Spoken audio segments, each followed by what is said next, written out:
2.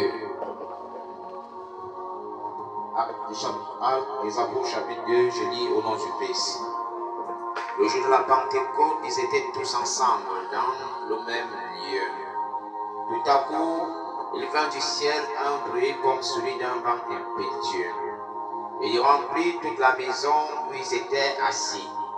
Des langues semblables à des langues de feu leur apparurent séparées les unes des autres et se posaient sur chacun d'eux. Et ils furent tous remplis du Saint-Esprit et s'est mis à parler en d'autres langues, selon que l'Esprit leur donnait de s'exprimer. Or, il y avait en ce jour à Jérusalem des Juifs, hommes pieux de toutes les nations qui sont sous le ciel. Au bruit qui eut lieu, la multitude accourut et elle fut confondue parce que chacun les entendait parler dans sa propre langue. Ils étaient tous dans l'étonnement et la surprise. Et ils se disaient les uns aux autres, voici ces gens qui parlent, ne sont-ils pas tous Galiléens? Et comment les entendons-nous? Les entendons-nous dans notre propre langue à chacun, dans notre langue maternelle, Parthès, Madès et Lamite, ceux qui habitent dans la Mésopotamie, la Judée, la Cappadoce, le Pont, l'Asie, la Phrygie, la Pamphylie, l'Égypte, le territoire de la Libye voisine, des Cyrènes et ceux qui sont venus de Rome, juifs et polysélites, crétois et arabes. Comment les entendons-nous parler dans nos langues des merveilles de Dieu? Ils étaient tous dans l'étonnement et ne sachant que penser, ils se disaient les uns aux autres, que veut-il ceci? Et d'autres se moquaient et disaient, ils sont pleins de vin doux. Alors Pierre se présentant avec les 11, éleva la voix et leur parla en ces termes. Hommes juifs, et vous tous qui séjournez à Jérusalem, sachez ceci, et prêtez l'oreille à mes paroles. Ces gens ne sont pas ivres, comme vous le supposez, car c'est la 3e heure du jour. Mais c'est ici ce qui a été dit par le prophète Joël. Dans les derniers jours, dit Dieu, je répandrai de mon esprit sur toute chair. Vos fils et vos filles prophétiseront, et vos jeunes gens auront des visions, et vos vieillards auront des songes. Oui, sur mes serviteurs et sur mes servantes, dans ces jours-là, je répandrai de mon esprit, et ils prophétiseront. Je ferai paraître des prodiges en haut dans le ciel, et des miracles en bas sur la terre, du sang, du feu et une vapeur de fumée. Le soleil se changera en ténèbres et la lune en sang, avant l'arrivée du jour du Seigneur, de ce jour grand et glorieux. Alors quiconque évoquera le nom du Seigneur sera sauvé.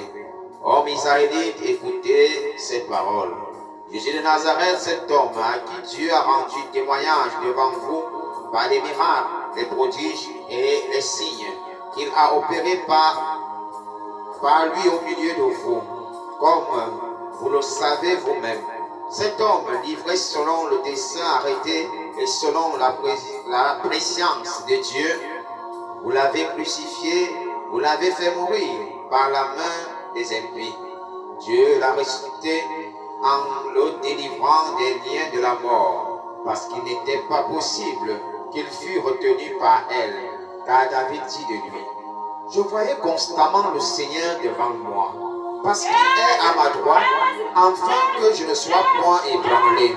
Aussi mon cœur est dans la joie, et ma langue dans l'allégresse, et même ma chair reposera avec espérance, car tu n'abandonneras pas mon âme dans le séjour des morts, et tu ne permettras pas que ton sein voie la corruption. Tu m'as fait connaître les sentiers de la vie, tu me rempliras de joie par ta présence. Mon frère, qu'il me soit permis de vous dire librement au sujet du patriarche David, qu'il est mort, qu'il a été enseveli et que son sépulcre existe encore aujourd'hui parmi nous. Comme il était prophète et qu'il savait que Dieu lui avait promis avec serment de faire asseoir un de ses descendants sur son trône. C'est la résurrection du Christ qu'il a prévue et annoncée en disant qu'il ne serait pas abandonné dans le séjour des morts et que sa chair ne verrait pas la corruption. C'est ce Jésus que Dieu a ressuscité, nous en sommes tous témoins. Élevé par la droite de Dieu, il a reçu du Père le Saint-Esprit qui avait été promis et il l'a répandu comme vous le voyez et l'entendez. Car David n'est point monté au ciel, mais il dit lui-même, le Seigneur a dit à mon Seigneur, assieds-toi à ma droite, jusqu'à ce que je fasse de tes ennemis ton marchepied.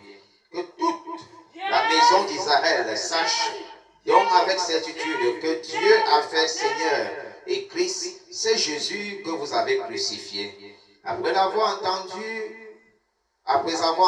ce discours, il eut le cœur vivement touché et dit à Pierre et aux apôtres, hommes frères, que ferons-nous? Pierre leur dit, repentez-vous et que chacun de vous soit baptisé au nom de Jésus-Christ pour le pardon de vos péchés et vous recevrez le don du Saint-Esprit. Car la promesse est pour vous, pour vos enfants et pour tous ceux qui sont au loin en aussi grand nombre que le Seigneur notre Dieu les appellera. Et par plusieurs autres paroles, il les conjurait et les exhortait, disant, sauvez-vous de cette génération perverse.